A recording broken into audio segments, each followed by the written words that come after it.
Hey everybody, welcome back to Video Game Esoteric. I got another fun and exciting episode for you guys this evening because we're playing a brand new Sega Genesis and Sega Mega Drive game, Hayato's Journey, and this thing is absolutely balls to the walls hard in the best 16-bit ways possible. This is a spiritual sequel to a game on the Sega Master System, which you maybe have played and maybe haven't, but let me know down below if you've ever played Kenseiden. I would be curious. So this is a sequel to that game, even though it is not official, and this was made by Master Link Wii, I believe that's how it's pronounced, and it is running on real Sega Genesis hardware, Mr. FPGA, as well as software emulation. I checked across all three, and it booted up on all of them. This is a side-scrolling hack-and-slash beat-em-up style game. It's got some awesome artwork, and it has some challenge in later levels that's absolutely a 10 out of 10 in that classic way that you know, love, and remember on the Sega Genesis and Super Nintendo era games. And I always love when Sega Genesis gets new games. It's actually been a pretty good month for it. First we got Real Bout Fatal Fury on the Sega Genesis, and now we have this one as well. Definitely some Shinobi vibes going on here, as well as some other games. You can definitely see some inspiration. Of course, there's also some inspiration from the original Master System game as well. But right off the top, take a look at that parallax scrolling in the background.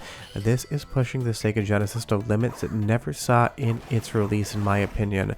There is going to be a little bit of slowdown here and there if you let the screen fill up with too many enemies, but otherwise the performance here is absolutely awesome, and it does just look so good coming across on the screen.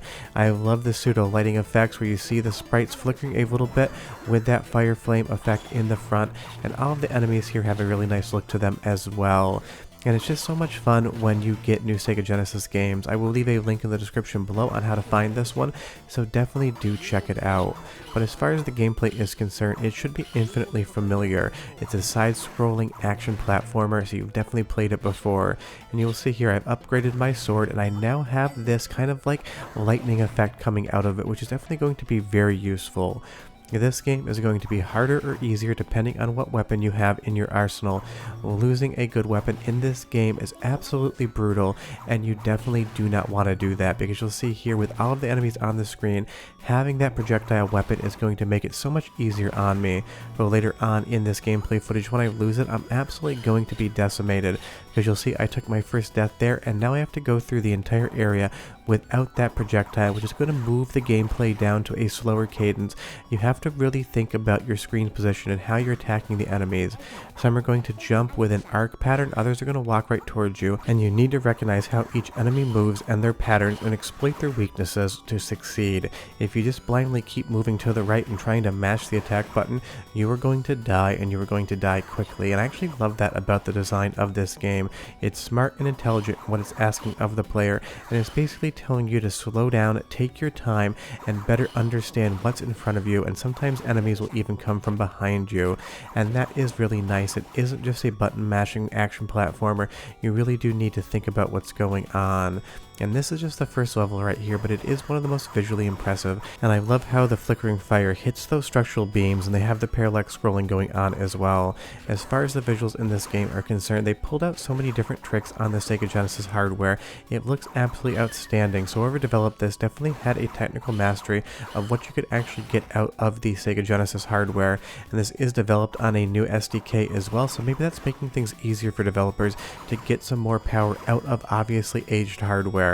And that is the great thing about all of these new games for Sega Genesis or any other platform. There's been decades of learned experience understanding how to get better things out.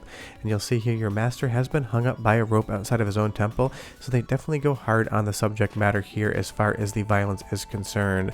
And now we're moving into the first boss fight, and I actually really love this one because it definitely has some sort of parry mechanic going on. You have to stick and move, you have to move around, you have to identify the boss's pattern, because again, if you just blindly try to attack him, you are going to die, and you're going to die quickly. Pattern recognition is the name of the game in this title, and you absolutely have to check it out. Also, the soundtrack, 10 out of 10. Listen, I'll be right back.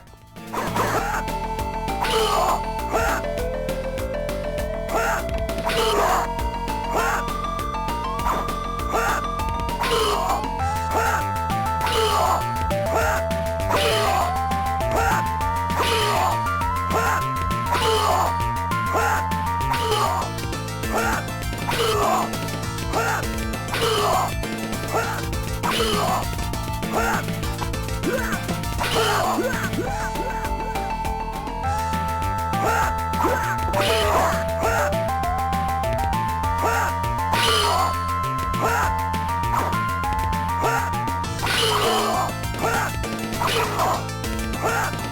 Amazing soundtrack that totally takes the theming of the game and runs with it, and it sounds great coming out of the Sega Genesis hardware, and I will show you the credits for the composer in just a moment.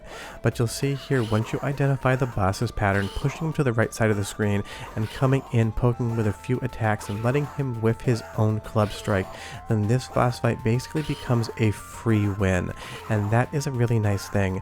It kind of feels almost like a 2D Dark Souls in the way that once you identify a boss's pattern and weaknesses, you can 100% exploit that and be able to get that victory, because again, if you just try to blindly attack in this game, you're going to have an absolutely bad time. You are not going to progress whatsoever.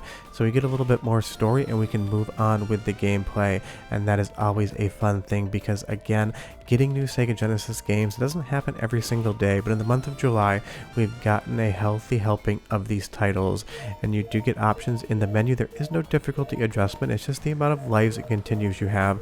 And trust me, when you first play this game, take as many as you can.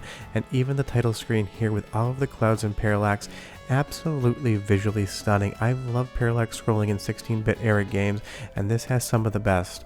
I've already told you this was developed by Master Linkway, I hope I'm pronouncing that correctly, and the music is by Edmo2612. And these two developers have done an absolutely incredible job of giving us a new Sega Genesis game, and again, it is a spiritual sequel to a game on the Master System, Ken Side, and if you've never played that before, definitely check it out. It's not really required playing before you take a look at this. There really isn't a huge amount that you need to know in the story to understand and appreciate this game. But you'll see here as we get into the next area, here is where the knockback deaths start coming in that classic 16-bit era formula. This game is just straight up challenging. It's hard in the same ways that something like Dark Souls or Bloodborne are going to be hard, and a hard that we don't usually get in many video games anymore.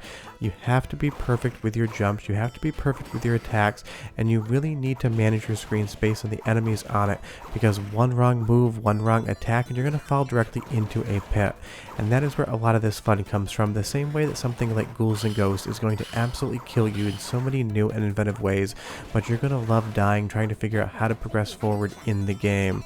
As you'll see here, some enemies are just going to be hovering over pits, and you need to time your jumps up perfectly and manage your energy, or else you're going to get into a mess and you're going to end up dying.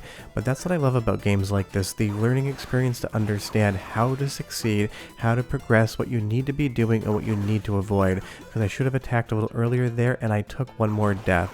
But definitely check this one out. It is a ton of fun. The challenge is high up there like classic 16-bit games, and the graphics I just can't get enough of. This game has parallax scrolling in spades, and it looks so good coming out of the Sega Genesis hardware. And that death right there was totally my fault. I jumped directly into a pit. And again, you can play this via software emulation, you can play it on real Sega Genesis hardware, you can play it on Mr. FPGA. There's tons of different ways to play, but trust me, bring as many continues to the party as you can, because there is no difficulty adjustment, so you're going to need all the lives and continues you can get. But short of that, this game is a ton of fun, and I absolutely love that it's here. Short of that, we'll see you guys next time. Bye bye.